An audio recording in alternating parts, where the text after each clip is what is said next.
बच्चों आज हम स्टार्ट करेंगे चैप्टर नंबर 8 जो कि है food for plants and animals. तो जो फूड होता है प्लांट्स का और एनिमल्स का उसके बारे में डिस्कस करेंगे। चलिए स्टार्ट करते हैं।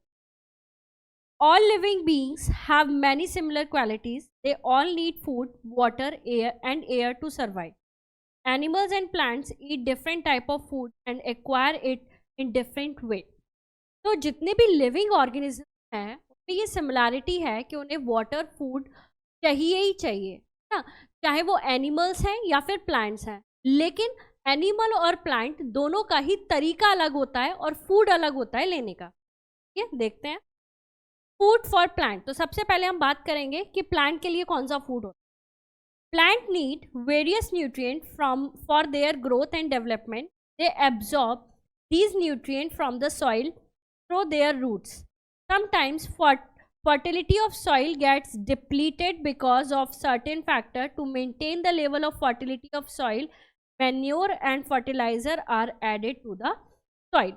तो जो plants हैं उन्हें ग्रोथ के लिए बहुत सारे न्यूट्रिएंट्स चाहिए होते हैं और वो जो न्यूट्रिएंट्स हैं वो एब्जॉर्ब करते हैं सॉइल में से। कई बार क्या होता है जो सॉइल है उसकी फर्टिलिटी खत्म हो जाती है। फर्टिलिटी खत्म होने का मतलब है कि उसमें से जो न्यूट्रिएंट्स होते हैं वो खत्म हो जाते हैं। तो उन न्यूट्रिएंट्स को दोबारा लाने के लिए, दोबारा से सॉइल फर्टाइल करने के लिए उसमें मैन्योर और फर्टिलाइजर का यूज किया जाता है, खाद वगैरह डाली जाती है। What do plants need to make food, यानी कि प्लांट्स को क्या चाहिए फूड बनाने के लिए। We know that plant are found all over the world. They are found in water, land and sea. We find some in cold region and some in dry hot region. The plant in different region have different requirement according to their surrounding. तो जो different plants होते हैं अलग अलग जगह मिलते हैं, water में भी मिलते हैं प्लांट, sea में भी मिलते हैं और land पर भी मिलते हैं। तो according to their habitat वो उनकी जो requirement होती है फूड बनाने की वो अलग होती है। सनलाइट फॉर प्लांट, सनलाइट चाहिए सबसे पहले तो। Trees generally grow straight and tall in the forest because there is a competition among them to higher to get sunlight. They can grow tall only when they grow straight, है ना। तो जो sunlight है normal जो forest में देखते हैं तो ट्री जो है काफ़ी बड़े बड़े होते हैं क्योंकि उनमें कॉम्पिटिशन चलता है, जो ज़्यादा ऊपर जाएगा उसे सनलाइट उतनी ज़्यादा मिलेगी। तो ये सनलाइट का कॉम्पिटिशन है, सनलाइट मिलेगी तो वो खाना ज़्यादा बना पाएंगे और टॉल हो जाएंगे। और जो क्रीपर्स एंड क्लिम्बर्स हैं have developed long tendrils, they twine around a support to climb it, they climb upward on the trunk of the tree which the sunlight. तो वो कैसे चढ़ते हैं, जो क्लिम्बर्स होते हैं, क्लिम्बर्स मतलब जो बेलें होती हैं उनमें टेंड्रिल्स होते हैं। टेंड्रिल्स यानी कि जिसकी सपोर्ट से वो पकड़ते पकड़ते किसी सपोर्ट को और ऊपर चढ़ जाते हैं और वहाँ से सनलाइट लेते हैं। वाटर फॉर प्लांट्स, वाटर चाहिए। In desert we do not find trees because that is very dry place with little water. It is very hot there during day and cold at the night. Desert में हमें trees देखने को नहीं मिलते क्योंकि वहाँ पर पानी नहीं होता है, पानी की कमी होती है। और तो डेजर्ट है वो रात में जो है काफ़ी ठंडा रहता है और दिन में गर्म हो जाता है बहुत ज़्यादा। Roots of the desert plant go deep to get underground water. Plants lose water through pores of the leaf. Therefore, the desert plant do not have leaves. They store water in their spongy stem, which has a thick covering and spines on it. Spines keep animals away from them. The stem is green and contain chlorophyll. It makes food for the plant. तो जो roots हैं desert में, जो plants होते हैं उनकी जो roots हैं वो काफ़ी नीचे तक जाती हैं डीपर, क्योंकि वहाँ पे पानी का लेवल बहुत कम होता है। तो वहाँ तक पहुँचने के लिए रूट बहुत डीप चली जाती है। उसमें जो प्लांट्स हैं उनमें एक प्रोसेस होती है ट्रांसपिरेशन, है ना, रेस्पिरेशन कह सकते हैं। तो उससे क्या करते हैं वो अपना पानी लूज़ करते हैं। पानी जो है वाटर वेपर की फॉर्म में निकल जाता है प्लांट बॉडी से, तो वो निकलता है लीव्स के थ्रू। तो ये प्रोसेस को ख़त्म करने के लिए, क्योंकि डेजर्ट में वैसे ही प्लांट बॉडी में इतना पानी नहीं होता है और अगर वो लूज़ कर देंगे पानी को तो फिर वो सरवाइव नहीं कर पाएंगे।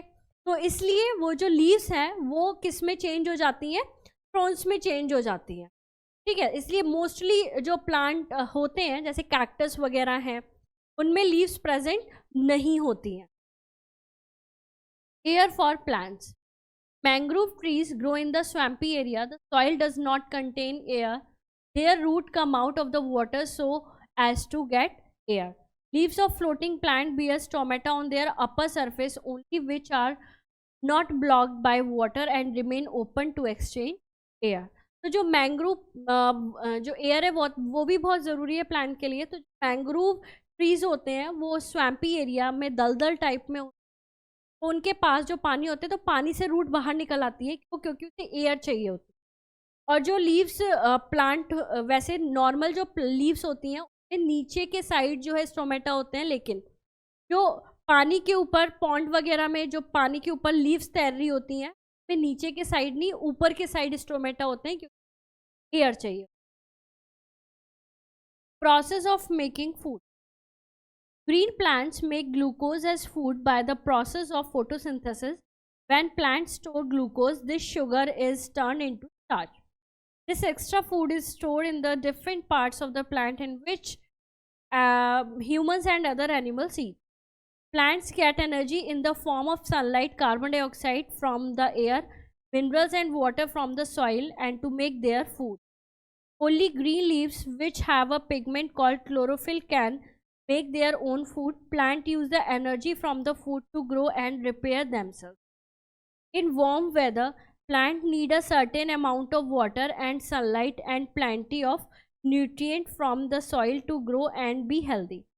People who grow plants, such as farmer or gardener, regularly put manure to fertilize the soil and make sure that its supply of nutrients does not go down.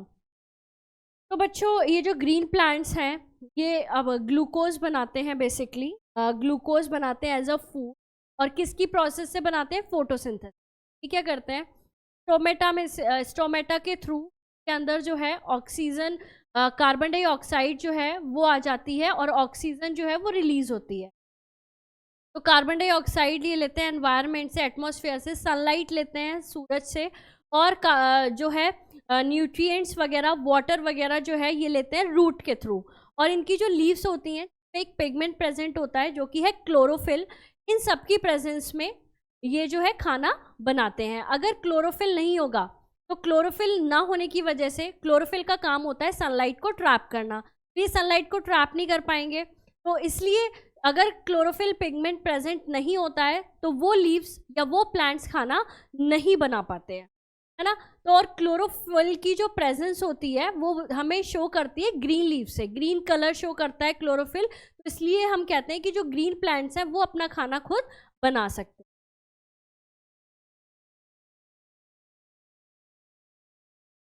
There is less sunlight and water is often frozen under the ground. At this time, there is less food making activity and store food.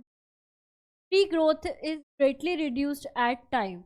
Some trees also shed all their leaves. Winter के time में जब cold होता है तो वहाँ पर sunlight की बहुत कमी हो जाती है.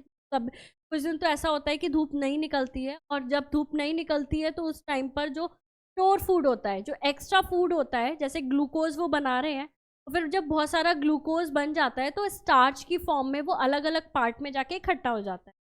विंटर्स के टाइम में ये स्टोर फूड का यूज़ करते हैं और उस स्टोर फूड से वो अपना काम चलाते हैं.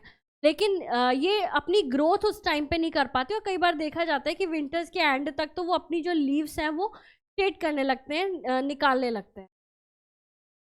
Plants that can not make, तो ऐसे प्लांट्स हैं जो कि अपना खाना खुद नहीं बनाते. Plants that do not have chlorophyll can not make their own. These are non green plants. Some non green plants like dodder, certain mushroom, mosses and certain fungi feed off other plants and animals. They are known as parasites. The plants or animals that they live on is known as the host. तो जो plant अपना खाना खुद नहीं बनाते, के पास chlorophyll नहीं होता, तो वो अपना खाना खुद नहीं बना पाते, तो वो ऊपर डिपेंड होते हैं, जैसे मशरूम, फंगाई हो गया. तो ऐसे प्लांट्स को पैरासाइट्स बोलते हैं, और ये जिसके ऊपर डिपेंड होते हैं उसे होस्ट बोलते हैं. Insect eating plant. These plants are known as carnivorous plant or insectivorous plant. Although these plants make their own food through photosynthesis, they grow in soil which is very poor in minerals like nitrogen, and they need to trap insect to get enough nitrogen for their needs. The Venus flytrap attract insect into its jaw-like leaf trap by secreting nectar. तो insect eating plant को insectivorous plant या carnivorous plant बोला जाता है. ये क्या करते हैं, जो भी इनके ऊपर इंसेक्ट आते हैं ये उनको शिकार बनाते हैं. इस तरीके के होते हैं, जैसे कि वीनस ट्रैप है, ये इस तरीके से होता है, इसमें कांटे होते हैं आगे, और ये बड़ा ही जेली लाइक सब्सटेंस रिलीज करता है और फ्रेगनेंस करता है, जैसे कि इंसेक्ट जो है अट्रैक्ट हो इस कलर को देखकर, और जब वो आकर बैठते हैं तो उनके पैर जो है उस जेली वाले पार्ट पर चिपक जाते हैं और ये इस तरीके से बंद हो जाता है. और वो जो इंसेक्ट है उसमें से प्लांट फ्लावर में से और प्लांट में से डाइजेस्टिव एंजाइम निकलता है और उसे वहां पर digest. Once the insect land, the jaw clamp shut on its less than a second. At once, the plants secrete juice that dissolve the insect. If the insect is too big, however, it often sticks out of the leaf, attracting bacteria and mold, which not only decompose the insect but also make the leaf rot and fall off. The hollow leaves of the pitcher plant, जो pitcher plant है, are filled with nectar. Insects come to feed on this nectar as they sit on the edge of the pitcher. The lid closes and the insects are trapped inside. The digestive juice of a pitcher plant are so strong that it can dissolve a big chunk of meat within a few days. Pitcher plant होता है, इसमें ऊपर से ऐसे lid लगी होती है और इसमें नेक्टर भरा होता है इसमें यहाँ पर. तो ये जो है नेक्टर अट्रैक्ट करते हैं इंसेक्ट को. इंसेक्ट जैसे ही यहाँ आकर बैठता है, ये ऊपर से जो लिड है वो इस तरीके से डाउन हो जाता है और इसका जो डाइजेस्टिव एंजाइम है, डाइजेस्टिव वो इतना ज़्यादा स्ट्रॉन्ग है कि बड़े से बड़े इंसेक्ट को भी ये डाइजेस्ट कर लेता है कुछ ही दिन में. Sundew plant have a gel-like substance at the tip of the tentacles that cover the leaves. If the insect flies too close these, it gets stuck to the plant and eaten. तो sundew plant होता है, उसमें tentacles होते हैं, उसके आसपास जब insect होता है तो वो क्या कर लेते हैं, ट्रैप कर लेते हैं. Food for animals. तो अब हम, ये था प्लांट्स का फूड. तो प्लांट्स एक वो होते हैं जो खाना खुद बनाते हैं और एक वो होते हैं जो दूसरों पर डिपेंड होते हैं, यानी कि या तो पैरासाइट होंगे या फिर इंसेक्टिवोरस या कार्निवोरस प्लांट होंगे. अब फूड फॉर एनिमल्स की बात करें तो animals can not make their food like plant do. तो एनिमल्स प्लांट की तरह फूड नहीं बनाते. Animals are depend on the plants for the food. They depend on the plants directly or indirectly. Hence, they are called consumer or heterotrophs. तो इन्हें consumer या heterotrophs बोला जाता है. Depending on their food habits, animals are grouped as follow. इनकी food habit के according इन्हें क्या किया गया है, divide किया गया है. सबसे पहले आते हैं herbivorous animals. जो animals that eat plants are called the herbivorous animals. Animals plant खाते हैं, direct plant ही ले रहे हैं वो, तो उन्हें herbivorous बोला जाता है. जैसे कि cow, camel, buffalo, goats, deer and horse eat grass, green leaves and other plants part. Carnivorous plant, animal that eat other animal are called carnivorous animal. तो ऐसे एनिमल्स जो कि दूसरे एनिमल को खाते हैं उन्हें कार्निवोरस बोलते हैं. जैसे lion, tiger, eagle and owls are primary hunter that hunt live prey. तो ये जो एनिमल्स हैं इन्हें क्या बोला जाता है, carnivorous animal. Omnivorous animals, the animals that eat both plant and animals are called omnivorous animals. यानी कि जो प्लांट भी खा सकते हैं और एनिमल्स भी खा सकते हैं, उन्हें ओमनीवोरस बोला जाता है. जैसे कि bear, dog, crow etcetera eat both plant and animal. और ये इसमें ह्यूमन बींग्स भी आते हैं, क्योंकि ह्यूमन बींग्स भी वेजिटेरियन होते हैं, नॉन वेजिटेरियन होते हैं, और ह्यूमन बींग्स को ओमनीवोरस कैटेगरी में रखा गया. Scavenger animals. Animals that eat dead animals or left over the animal hunted by carnivore animals are called scavenger animals. तो ऐसे एनिमल्स जो कि डेड एनिमल पर सर्वाइव करते हैं या फिर जो कार्निवोरस एनिमल हैं वो अपना खाना खा के जो छोड़ देते हैं उस पर सर्वाइव करते हैं, उनको स्केवेंजर बोलते हैं. जैसे कि गिद्ध, गिद्ध जो होता है उन्हें या फिर jackal, hyenas and vultures eat the remain of the dead और hunted. And the food chain. अब हम बात करेंगे फूड चेन की. And this is topic, in this topic is complete food for animals. Food chain are sequences of organism in which each organism is food for the next.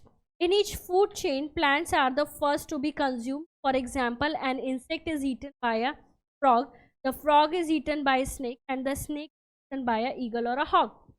तो food chain क्या होती है? Food chain ये बताती है हमें कि जो भी इंसान जो भी हैं, मतलब जो भी लिविंग ऑर्गेनिजम्स हैं, उनके ऊपर कोई ना कोई उन्हें खाने वाला है. जैसे कि अगर हम सबसे जो प्राइमरी आते हैं वो प्लांट्स आते हैं, प्लांट्स पर सब डिपेंड होते हैं. तो प्लांट्स को अगर खाया फ्रॉग ने, प्लांट्स को खाया फ्रॉग ने, ठीक है.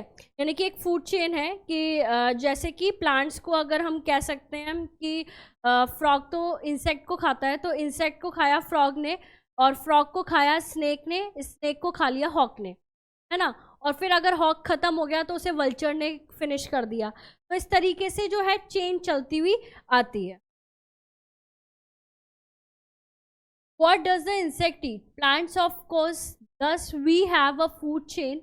Food chain overlaps since most organisms have more than one item on their menu. Also, one organism is often eaten by many other organisms. Food chain operate both in water and land.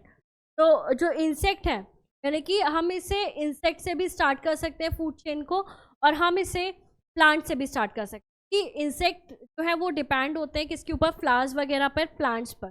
तो insect depend on plants, and frog depend on insect, snake depend on frog, and then hawk depend on snake, and then so on. okay. तो जो food chain है वो दोनों में होती है, water में भी होती है, लैंड में भी होती है. अगर हम वाटर की बात करें तो फाइटोप्लैंक्टन्स है ना, जो कि जिन्हें कंज्यूम करते हैं जू प्लैंक्टन्स. जू प्लैंक्टन्स को कंज्यूम करेंगी स्मॉल फिशेस जो होती हैं, एंड स्मॉल फिशेस को कौन कंज्यूम कर लेता है? बिगर फिशेस. अगर लैंड की बात करें तो प्लांट को ईट करेंगे ग्रासओपर को फ्रॉग को स्नेक को पीकॉक. तो इस तरीके से क्या होती है जो है फूड चेन होती है. Next is food web. In community very few animals eat only one type of food. For example, a tiger does not depend only on the deer for its food. It can eat many other type of animals like rabbit, cows and सांबर्स. तो जो community है वहाँ पर बहुत कम जो animals हैं जो कि एक ही टाइप का फूड खाते हैं. जैसे कि अगर हम लाइन की बात करें तो ऐसा नहीं है कि लाइन को डियर ही खाना है. जो भी एनिमल मिल जाएगा वो तो उसे खा लेगा. वो रैबिट भी खा सकता है, वो अगर नहीं हुआ तो वो कुछ भी खा सकता है. जब उसे भूख लग रही है तो उसके सामने कोई भी आ सकता है. Similarly, most food are eaten by more than one type of animals. For example, grass is not only eaten by deer, it is also food of cow, buffalo, elephants. तो ऐसा नहीं है कि जो ग्रास है वो केवल डियर खाता है, वो काउ भी खाती है, बुफेलो भी खाती है, और एलिफेंट भी खाते हैं. Thus, many interconnected food chain exists in the community. The network of interconnected food called the food web. तो जो ये नेटवर्क होता है ना, कि प्लांट को इसने भी खाया, इसने भी, फिर फ्रॉग को ये भी खा सकते हैं, ये भी खा सकते हैं, ये भी खा सकते हैं. तो इस तरीके से एक जाल बन जाता है, वो फूड वेब बोला जाता है. For example, plant and plant products are eaten by man, goats and rabbit. Goats and rabbit are eaten by man. All the 3 rabbits, sheep and men are eaten by lion. बच्चों, this is all about this chapter. I hope आपको समझ में आया होगा. तो मिलते हैं next video में. Thank you so much.